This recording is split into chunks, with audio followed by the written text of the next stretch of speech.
Hello दोस्तों, नमस्कार। स्वागत है आपका खुली किताब में। आज हम बात कर रहे हैं ईदगाह कहानी की। ये हिंदी साहित्य के सम्राट मुंशी प्रेमचंद की ग्रामीण जीवन पर आधारित कहानी है। इसमें मस्ती के साथ बिताया हुआ खूबसूरत बचपन को अपनी कहानी के माध्यम से दिखाया गया है। दोस्तों के साथ मेले में जाना, खिलौने खरीदना, मिठाइयाँ खरीदना, ये सब तो उन्होंने बखूबी तरीके से दिखाया ही है। पर इसके अलावा इसमें एक इंटरेस्टिंग बात है कि एक छोटा बच्चा होता है हमीद, उसकी जो मेले में जाकर जो इच्छाएं मरती हैं उनका लेखक बहुत अच्छे से परिचय कराते हैं। मेले में खिलौनों की और मिठाइयों की तरफ देखते हुए तरसती उन नजरों का,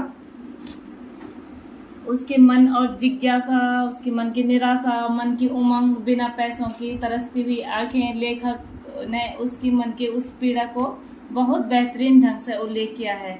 हमीद के पिता गत वर्ष हैजे की बीमारी के शिकार हो गए हैं और माता पति के वियोग को सह न सकी और हमीद को दादी की गोद में डालकर सिधार गई। आज ईद आई है बिना खुशियों की। न पैसे हैं, न ईद आने की खुशी है, क्योंकि एक बूढ़ी माँ के परिवार में कोई है ही नहीं। हमीद ही बूढ़ी माँ का सब कुछ है और हमीद ईदगाह जाने की जिद कर रहा है और दादी उसे ना भी नहीं बोल सकती और उस दादी को भेजने में बहुत कष्ट हो रहा है। उसका उल्लेख इसमें किस प्रकार से कर रखा है मैं आपको दिखाती हूँ। वो बच्चा ईदगाह जाने के लिए निकलता है। सब बच्चे के साथ उनके घर के लोग होते हैं, किसी के पिता होते हैं और लोग होते हैं। हमीद ही ऐसा होता है जिसको उसकी दादी ने लोगों के सहारे छोड़ा होता है। दादी का मन इस बात को लेकर तैयार नहीं होता है कि वो हमीद को मेले में जाने दे, लेकिन हमीद के मन में इतनी इच्छाएं हो जाती हैं, हमीद का मन इतना उत्सुकता से भरा होता है कि दादी उसे ना नहीं बोल पाती है। दादी परेशान होती है इस बात को लेकर कि कैसे जाएगा। हमीद के पास जूते भी तो नहीं थे। अम्मा तो थोड़ी देर उसको पैदल चलने के बाद गोद में उठा लेती है। पराए बच्चे का दर्द किसको लगेगा, किसका मन पसीजेगा उसे गोद में उठाने के लिए। माँ, जो दादी माँ होती है, उनका दिल बैठा जा रहा है। हमीद का मन इतना प्रसन्न है, जाने के लिए इतना उतावला हो रहा है कि दादी उसे रोके नहीं रोक पा रही है। हमीद शहर की ईदगाह देखने के लिए बहुत लालायत हो रहा है। वो तो क्या जाने की गरीबी क्या होती है। उसके अंदर तो प्रकाश और बाहर आशा की किरणें दिखाई दे रही है।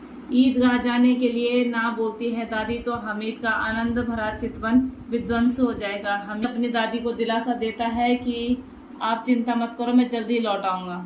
कितना अभाव भरा जीवन है जिससे हमीद पूरी तरीके से बेखबर है। बच्चे जब खिलौने खरीदते तो हमीद उनको देखते ही हमीद का मन उनको एक बार छू लेने को करता, लेकिन कोई बच्चा उसे अपने खिलौने पर हाथ नहीं लगाना देता। वो अपनी आंखों से देखकर अपनी मन की इच्छा को पूरी कर रहा था। बच्चों को मिठाई खाते देख हमीद दोस्तों की तरफ आशा भरी निगाहों से देखता, पर बच्चे उसे ललचा कर खाते। 4-5 साल का नन्हा बच्चा अपने मन पर अंकुश लगाए भी तो कैसे, फिर भी वो अपने मन को बहुत नियंत्रण में रखता है, जबकि बड़े लोगों में इतनी क्षमता नहीं होती है। बाल मन अपने आप में सवाल करता है कि इतनी मिठाई कौन खाता होगा। हर दुकान में 100 किलो से ज्यादा मिठाई है। जब भी मन मिठाई की तरफ बसीभूत हो जाता तो पैर स्वयं आगे बढ़ने लग जाते। हमीद अपनी भावनाओं को कंट्रोल में करके, अपनी भावनाओं को अपने अधीन करके स्वयं को आगे बढ़ने से रोकता। हमीद अपनी भावनाओं को नियंत्रण में करने के लिए उसका दिमाग उसके मन को किताब की तरफ लेकर जाता। वो सोचता किताब में तो मिठाइयों के बारे में कितनी बुराइयां लिखी हुई है। वो जब पूरी तरीके से इस बात को सोचकर आश्वस्त हो जाता है तो अपने शरारती दोस्तों से कहता है कि मिठाई कोई अच्छी चीज तो है नहीं, उस किताब के बारे में उसमें कितनी बुराइयां लिखी हुई है। परिस्थिति बच्चे को छोटी उम्र में कितना वयस्क बना देता है। एक तरफ बच्चा का मन इतना मानने के लिए तैयार है कि जब उसके माता पिता आएंगे, जो इस दुनिया में है नहीं, तब वो बहुत सारे खिलौने खरीदेगा, टोकरी भर के मिठाई खाएगा, खरीदेगा, अपने दोस्तों के साथ खेलेगा। तो इस बात को लेकर इतना परेशान है, इतना समझदारी से सोचता है कि मैं कुछ निवारण ढूंढूं कि मेरी दादी के हाथ ना जले। बच्चे का मन इतना कोमल दिखाया गया है और दूसरी तरफ उसका मन इतना जिम्मेदार दिखाया गया है कि मिठाई खिलौनों के लिए उसके मन पर जो नियंत्रण है, जो अंकुश अपने मन पर लगाता है, अपनी खुशियों को अपनी आंखों से निहार कर अपने मन को संतुष्ट कर लेता है और खरीदता है अपनी दादी के लिए चिमटा। जो 3 पैसे दादी खर्च करने के लिए देती है उससे वो अपने घर के लिए चिमटा खरीद लेता है और साथ में ये भी सोचता है कि घर में कोई ढंग की चीज हो जाएगी। अब उसका दिमाग दौड़ता है कि आलोचना से कैसे बचे।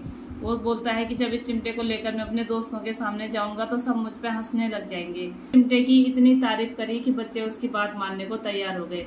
वो सोचने पे मजबूर हो गए कि मिट्टी के खिलौने तो घर जाते जाते टूट जाएंगे, वाकई इनका इस चिमटे के साथ कोई मुकाबला नहीं है। इतना अच्छा तर्क दिया है कि बच्चे चिमटा की तरफ लालायित हो गए हैं। चिमटे को एक बार छूने को सब जिद करने लगे हैं, एक बार हाथ में लेने के लिए, और अपने खिलौने हमीद को देने लगे। उन खिलौने जिनके लिए हमीद एक बार हाथ में पकड़ने के लिए तरस रहा था, उन खिलौनों को हाथ में पकड़कर आनंदित हो उठता है। हाथ में पकड़ने की इतनी प्रबल इच्छा मानो अल्लाह ने पूरी कर दी हो।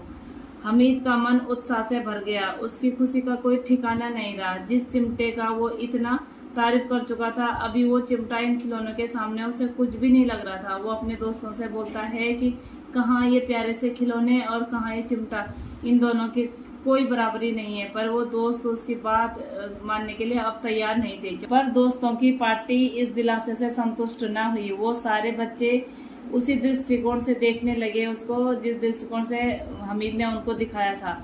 वो बोलते हैं कि तेरी दादी इसको देखकर बहुत खुश हो जाएगी। हमने अपनी माँ के लिए, उनको खुश करने के लिए तो कुछ लिया ही नहीं। घर पहुंचकर दादी जब चिमटा देखती है तो वो बोलती है कि तुझे उतने बड़े मेले में बस एक चिमटा ही मिला था, ये लोहे का चिमटा ही मिला। हमीद जब अपराधी दृष्टि से अपनी दादी की ओर देखता है और कहता है कि तुम्हारी उंगलियां तवे पर जल जाया करती थी, आज से नहीं जलेगी। दादी का जो गुस्सा था वो एकदम शांत हो जाता है। इस बात पे लेखक इस किताब में लिखते हैं कि बुढ़िया का क्रोध तुरंत स्नेह में बदल गया। स्नेह वो नहीं जो प्रगव्य हो, अपनी सारी कसक शब्दों से बिखेर दे, वो भी मूक स्नेह, शब्दहीन, खूब ठोस रस और स्वाद से भरा हुआ। बच्चे में कितना त्याग, कितना सद्भावना, कितना विवेक है।